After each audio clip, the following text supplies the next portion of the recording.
Okay. Happy to welcome very much on behalf of the PRC Gender Team to this Wombat Lunch, which is dedicated to the iKNOW Politics Network. So we feel very glad and privileged to have Piyoo Kochar here with the project manager of the iKNOW Politics Network. And we feel also very privileged to have collaborated with this network in the past and to do so even more in the future. So please, I would like to give the floor to Piyoo. Welcome very much. We're glad to have you here. Thank you so much.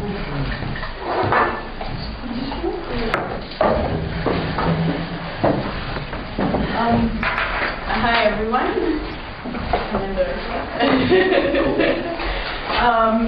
Thank you so much for coming to the Brown Bag, and thank you for the team, the gender team, for having iKNOW Politics come here, because after all the challenges, I think it's time that we managed to make iKNOW Politics come. The International Knowledge Network of Women in Politics, iKNOW Politics as it's called, is a partnership project of 5 international organizations. International IDEA, IPU, NDI, UNDP, and UN Women. So each of the 5 partners brings a very unique sort of this is just to give you a background of what the current status of women in politics as of 2010 looks like in the world. And as you can see, globally women only make up about 18.8% of the parliamentarians, and that too we're speaking at the national level. We're not even talking about the local level government structures here. Nordic countries, of course, continue to dominate with 42.1%, Rwanda being the only one which has over 50% women in politics. As you all obviously know, Arab states about 9.5%, which is has only been decreasing. Pacific Islands 15.3%. Overall, 16% of the ministerial posts are held by women globally, which is not a very encouraging number. Heads of state, about 6% of the world is women. Heads of government, 5.7%. This has changed in 2011 a little bit, but it's still under 6.5% every year. Women heads of parliament, about 13%. So this sort of underlines the role that iKNOW Politics sees itself play in how do we both increase the number of women in politics through connecting women politicians with each other, but at the same time, how do we also see our role as providing resources and access to knowledge and information that is, yes. Can I have questions? Yes, of course. You're saying Arab states, Pacific Islands. Do you have information on this region as well? Like Eastern Europe, CIS and Central Asia? Yes, we do, but I obviously offhand don't remember it right now. But yes, we do. This is actually from the IPU study that they conducted in 2010. And Louis, just to add on that, in our region there is quite a difference, there is quite a variation. So you have like peaks up to almost 30%, like in Kyrgyzstan before the change in government you had 27%, now it has slightly changed. You have like Belarus, which is probably not the best example, but still one has to say like they have 30%. And then on the other side of the story you have countries like Albania with 90%, Georgia, so they're all around this range. So basically you have some countries that are doing considerably well, totally. On the other hand, you have some who are more on the lower scale. But the situation is deteriorating or improving? It's slightly improving. It's slightly improving, exactly. Since we've been tracking it through the IPUs sort of every 3 or 4 years, they come out with their analysis, and it has been improving, but not at the pace that we would like to see, and even not at the pace as we see in other parts of the world. So I think that has been sort of the key factor. Coming back to iKNOW Politics, as I mentioned, it's a partnership project of 5 international organizations, and it's the first kind of its project that brought both these organizations who work on increasing women's political participation around the world together in a partnership which was looking at how each of their distinctive advantages that they bring to the partnership could be sort of managed through through a platform that would give each of those partners the advantage that makes them a good sort of strategic collaboration between the 5 agencies. It's also an innovative project in the sense that it uses technology in different forms across the network, and it is an online network, so it uses, internet, and access to technology is one of the things that we are working with different partners on providing through this project as well. We have a regional presence. We have regional coordinators who coordinate the activities in different parts of the world. So for Latin America and the Caribbean, we have a regional coordinator. She's based out of Peru. In Lima. We have a regional coordinator for the Middle East and North Africa. She's based out of Cairo in Egypt. We have a regional coordinator in Sub-Saharan Africa, and she's based out of Mali, Bamako, and our regional coordinator for Asia Pacific is in Jakarta, Indonesia.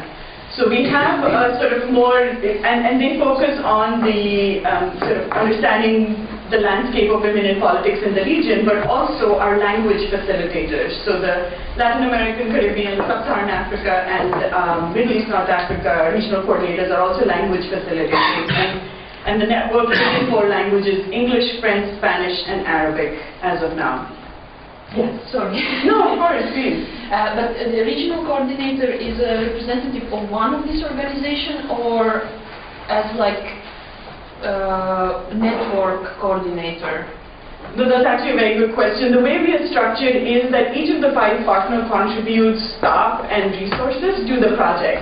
And so different partners house the regional coordinators. So the International IDEA office in Peru, which is the Andean region directorate, houses the Latin American, the Caribbean regional coordinator.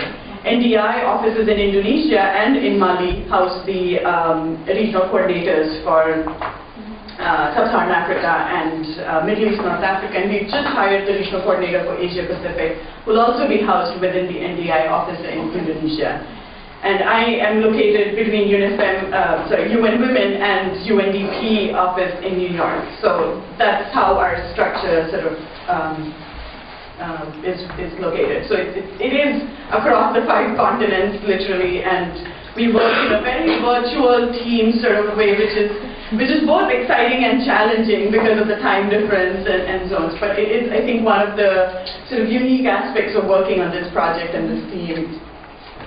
So how does iKNOW Politics really work? What we have is an online network, www.iknowpolitics.org, and that provides access to a whole range of resources and information that is based on different activities which are relevant to the region. So the English sort of website, or the network, if I might call it that, represents across the globe. The Spanish network focuses a lot on the Latin America and the Caribbean because that's the constituency and that's the audience that they're trying to reach out to, and the same for the other languages as well. We have an extensive library. We have, I'll go through the different parts of the website and the network in a couple of minutes. We do a lot of sharing of experiences and knowledge building. Since it's a membership-based network, people sign up to become members. It's a fairly simple 6-question registration page. It's free of cost and it's easily sort of understandable.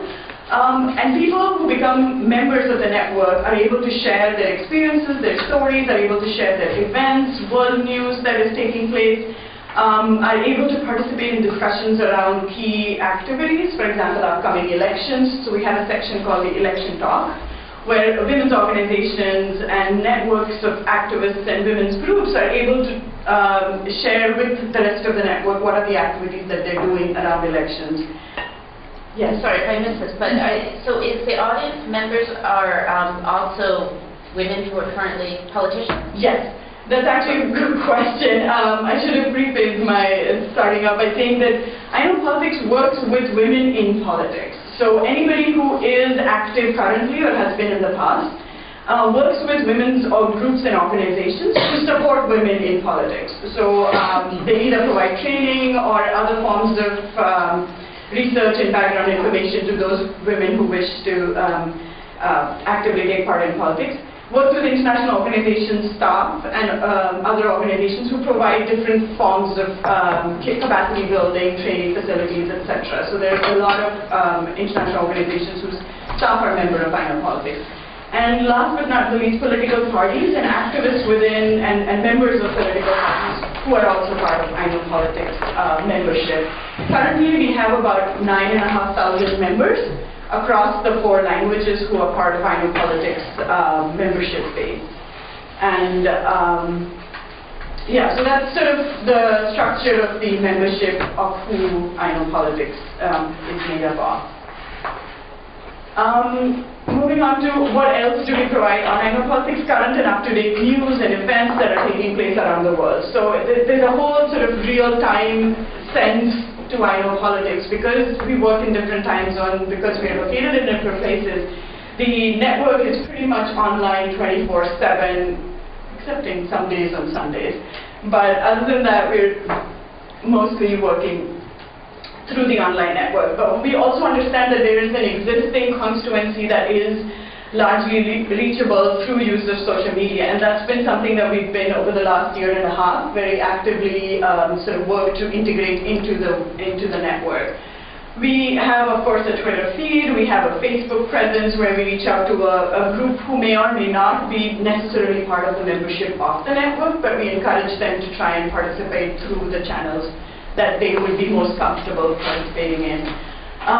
One of the things that I think we're very proud of is the cross-fertilization of ideas, because I said we have 4 languages, and discussions are in those languages are relevant to the region in which those languages are spoken. And most often there's a discussion taking place, for example, in Latin America and the Caribbean in Spanish, which has lessons for other regions as well. And so as staff and as coordinators of the network, what we try and do is capture those lessons and quickly translate them to other languages and have them cross-posted on other languages as well. And I think that's what some of the value add that we think we are able to provide is to bring that sort of sharing of experiences and knowledge across. We do a lot of other sort of ways of sharing it across the different languages is through testimonial videos. We interview women in politics, candidates, those who have sort of experiences and stories to tell, so we make testimonial videos. We produce consolidated responses, which is sort of looking at how iKNOW Politics is structured. We also have a huge outside constituency, which is like the experts. So these are mostly either past or present politicians, women politicians. These are members of the academic community who study women's political participation and create that knowledge. Then there are members of international organizations who also support women's political participation. So we have what we call as the experts network. There are about 91 experts on the iKNOW Politics expert network right now, and these are available to the iKNOW Politics membership to ask questions to. So a woman from, say, for example, in Slovenia wanted to know, if I want to enter politics, what should I do? It was a simple question as that. So as staff, we sent it out to relevant expert network members, and we said, she is wanting to go into politics. What would you recommend based on your experiences, having been, you know, a woman in her position sometime in your career, political career? And so she sends us back answers, and so all these network members receive these sort of answers from the experts, which is consolidated by the staff in a sort of more user-friendly way, packaged in a way so that she can actually use that in a meaningful way in her efforts to get into politics. So that's something that we almost every month try and produce as our consolidated responses. And as I said, we do pride ourselves in almost real-time information gathering and sort of collating it in one place on iKNOW Politics. This is sort of our homepage as it looks like in all the 4 languages, and as you can see, we try and maintain a consistency across the 4 languages, because as part of our efforts to be this one-stop shop for women in politics, we also understand that as a network that there should be consistency across the 4 languages, so that members are able to feel that they're part of the same sort of, you know, microcosm. So as I mentioned before, we have 91 experts from 35 countries, and we look at expanding the expert sort of network, but at the same time we are also cognizant of the fact that the experts' time is limited, and their engagement is of great value to us. So as staff, we are working very closely with them to make sure that we leverage them the best for the network. We have a huge, as I mentioned, number of users and diffusers, and that's where working with the partner offices is very important for us, because they're not just the users, but they're also the diffusers in their different programming work that they do. And if they find use of iKNOW Politics in their work, I think that's a great way for us to get the word out that iKNOW Politics can be used in different parts of the world. As I mentioned, we have 9,400 members currently subscribed to the network. We have 4 regional coordinators. We have about 135 ongoing discussions on iKNOW Politics at any given point in time, and these discussions are sort of shaped by the members in large numbers, and what is their area of interest, or what is the area that they'd like to seek more information on. A question? Yes, please. Within these data, do you have a gender segregated data? What is the percentage of women versus men among members, for example, or experts? Absolutely, that's actually a very good question. For our membership, about 75% of our members are mostly women. And for our experts, actually almost 95% of our experts are women. Because that was one of the things that we had a lot of discussion on, and I think as we've evolved, we've learned that a lot of the times we need to work with women in politics, specifically because we're catering to a specific need, but we also need to work with men who are champions of these women in politics, and we are slowly and steadily increasing that sort of network, but it's been sort of an ongoing process. So no, actually that's a very good question, and we're trying in our work as well to try and leverage as many sort of male champions we can find to become part of the network, but our membership is largely comprised of women. Absolutely. The other thing that we also try and become is like a network of networks, because there are already existing networks that exist in different countries and regions, and we do not wish to replicate the work that they're doing. So one of the things that we actively seek out is linking organizations or networks, as we call them. And those are people that have access to iKNOW Politics as much as an individual does, and we think that because of the presence of our regional coordinators in the regions, we are able to leverage the work that they do, and are also able to provide sort of the support that they need in terms of getting information, access to experts, access to sort of a larger constituency. So that's something that we are constantly looking at expanding. And this was just a quick testimonial that we received from Rodi Kratza, who's also a very active member of the iKNOW Politics community, on what she thinks is sort of the relevance of iKNOW Politics and how she's found it useful in her own work. So that's, I won't read it out to you. And that's something that we've been sort of fairly, proud of the fact that we've been able to reach out to senior level women politicians, but at the same time are also able to connect with sort of more local organizations and networks that work with women in politics. And that's, of course, a challenge, but at the same time is an ambition that we have. Just to give you sort of a lay of the land, so to speak, of the network and what are the things you can do, there are 4 sort of main chunks of organizing our work, which is network, exchange knowledge, stay informed, or take action. These are sort of the way we sort of categorize the different features on the iKNOW Politics site. So to network, the way people can sort of share experiences with each other are through 2 major channels that we think are useful. The first is discussion circles, which are member-generated spaces. They create their own discussion circles to talk about women in leadership, women in politics. So they can be as broad or as narrow as the members choose it to be. And it's an open platform that just gives them the opportunity to do the kind of discussions they want. And then the second is a more sort of private space, more safe space for members who'd like to discuss certain aspects of their working together, which is not necessarily open to anybody to join in, but the lessons learned are by the staff and the team who works on the project, consolidated in a sort of without compromising privacy of information of the members who are part of the closed groups, but shared with the open network as well. And that's the kind of balance we try and achieve between the closed circles and the open circles. The next is exchanging knowledge. So what are the different ways? One of the things that we have in our library are over 5,000 resources that deal with anything from sample legislations to guidance notes to publications and academic reviewed articles in journals, etc., that are available freely to anybody to download on the iKNOW Publics Library, and as much as possible between the 4 languages, but there are some obviously which are specific to a certain region. Then we have the e-discussions, which is a moderated space for 2 weeks we run every 3 months, every quarter. We do an e-discussion, which is on a topic which is very focused or topical. So last year we did a discussion on how can women in politics use technology. What is the impressions, how do you mitigate the negative impressions of women in media?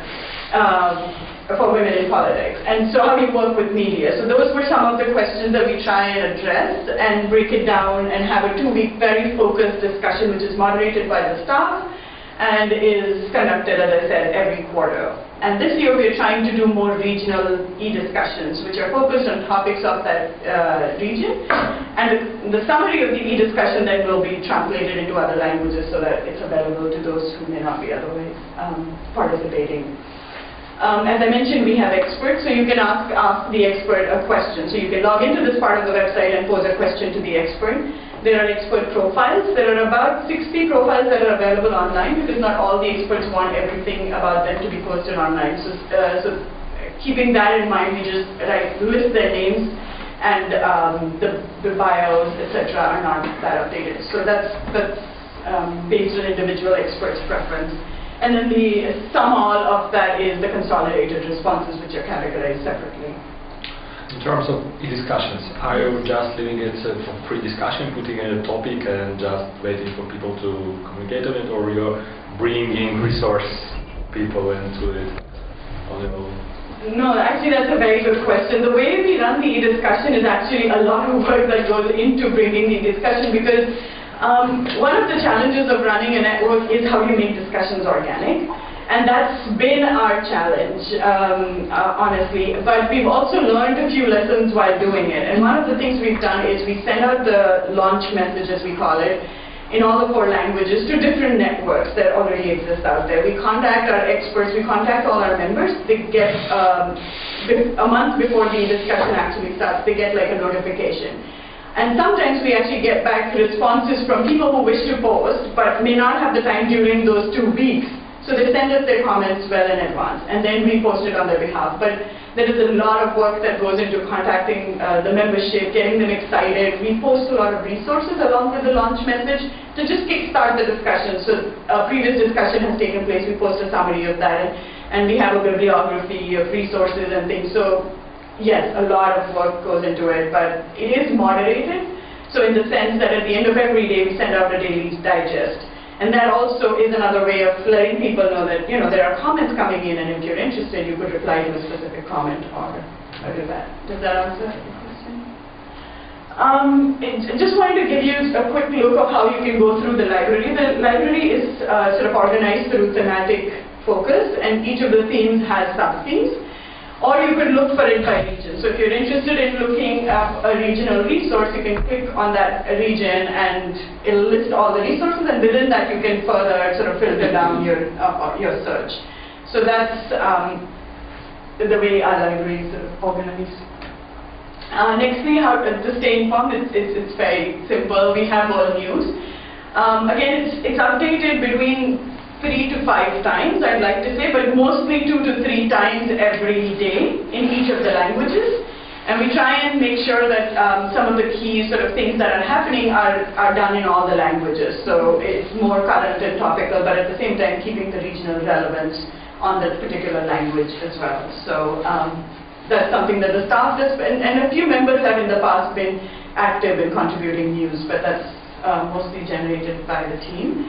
We have a calendar of events, so anything that is related from elections to training capacity building exercises and trainings that are open to membership from anybody. So if partners are organizing training events, that's something that we are always looking to post on the network, so that if it's open to anybody to apply for, then and we send out every quarter a newsletter. So this is the way we sort of categorize it. Lastly, so how can you take actions? And some of the things that we've learned is that interviews can be a great source of inspiration. So we interview every month at least a couple of women leaders from different parts of the world. And we focus, and we highlight them on the right-hand side. Sorry, it's not really in this, but on this right side there's a featured interview section. So we try and highlight women from different parts of the world. And again, it's a spectrum of leadership, from local council to mayors to prime ministers and ministers and things like that. So we do interview a lot, and this year we're trying to do a lot more video interviews as well, like make 2-minute short videos about a particular question. So how do women leverage networks, for example, in their work? What kind of networks have proven successful, not proven successful? So just capturing their stories and experiences. You can come to iKNOW Politics and give feedback to us on what you'd like to see more added to the network. There's a section I want to, so this basically pulls together from the network different resources and discussions that are taking place on thematic focused issues. So I want to know more about lobbying. So when you click on lobbying, you will get a list of all the resources available, the discussion circles available, the experts who have expertise in that area. So it sort of collates all the information in a more sort of user-friendly way. And we also list out all the e-learning programs that are available to people to, join in and sign up and use. So it's just another way of presenting that. So now, what's the difference between looking at a website when you just go on the website and becoming a member? And so what is the difference that you get to see? And I just wanted to give you a quick layout of what you see as soon as you log into the network. So what the network does is, in your dashboard, it will pull up all the sort of latest things that have been posted on the network. So discussions, library editions, and below that is world news.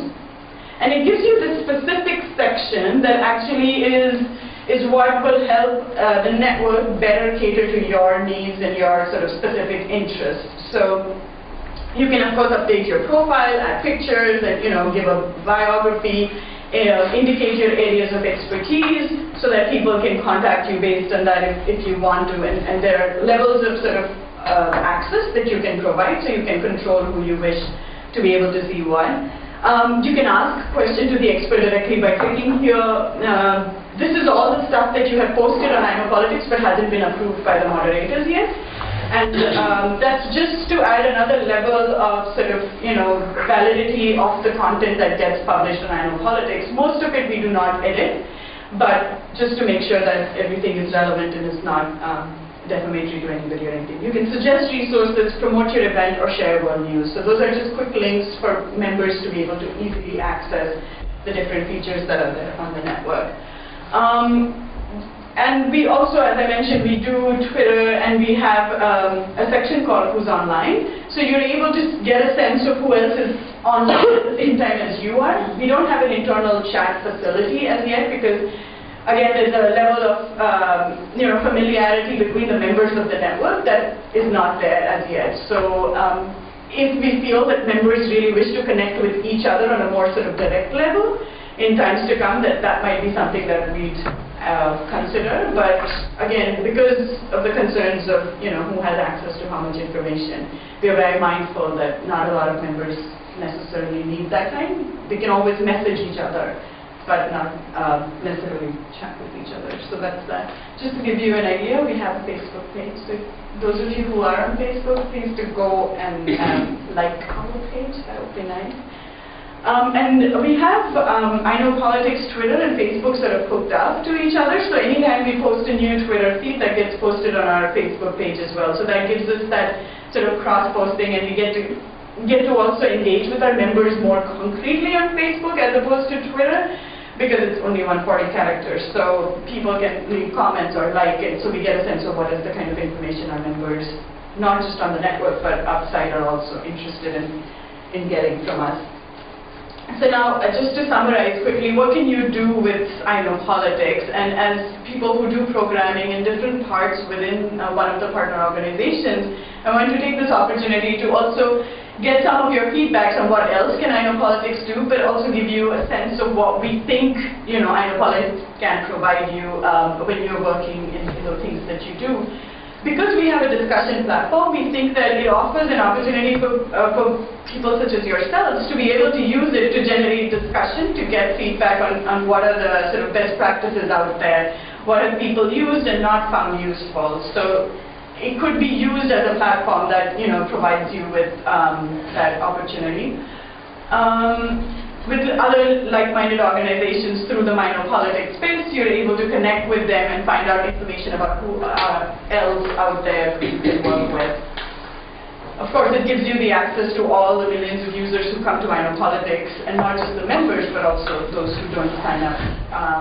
It sort of breaks down the informal barriers between parties by making your voice heard on a global platform, and we've had people use that opportunity to be able to say to each other and work with each other. In the past, one of the members of Gender Equality from Zimbabwe actually is a member of iKNOW politics, and there was a discussion group that was discussing legislation that was being debated. And he read all the comments, did not comment very much while the discussion was going on, and then at the end he sent a message saying that this is a very great resource and I have learned so much from the different people who were sharing.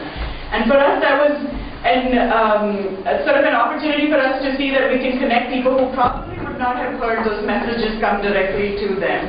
And so in some ways we think in some cases we do it much better than the other, but we hope that we're able to make those connections possible.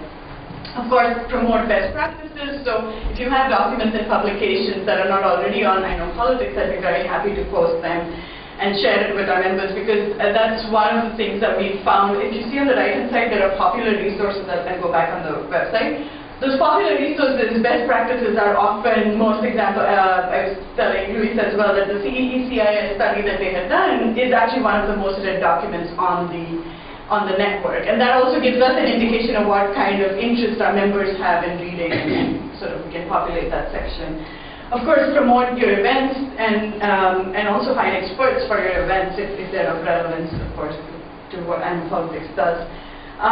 Can get expert responses and opinions from around the world, and also participate in a forum that is aimed at creating collaborative knowledge through the different pockets of knowledge that exist. So this is just to give you of what are the different uses people have put iKNOW politics to, and this is like a snapshot summary in the past 4 years we've been around. What are the different sort of opportunities for engaging we've had? I mean, most common has been to inspire and motivate oneself to look at it, but also receive direct advice on the situation, and people have asked questions, and if there was constitutional reform in South Africa, what are the lessons we can learn, for example, in Egypt right now when women are being excluded from those mechanisms, and so what does that bear on iKNOW politics to be able to facilitate that. So that's been some of the, just to give you a quick snapshot. And I invite you to visit iKnowPolitics.org, and hopefully we will have other languages in the future, but we added Arabic in 2009, so it's a process of consolidation and making sure that each language adds value, and not just, you don't just add another language, but also build that network in that region. So thank you so much for listening to me. Thank you, Piyoo. Thank you very much. Would you prefer to stay here to answer questions? Yeah, sure, of course. So we can have a discussion. Mechanism here, I think that would be better than sitting down and answering questions.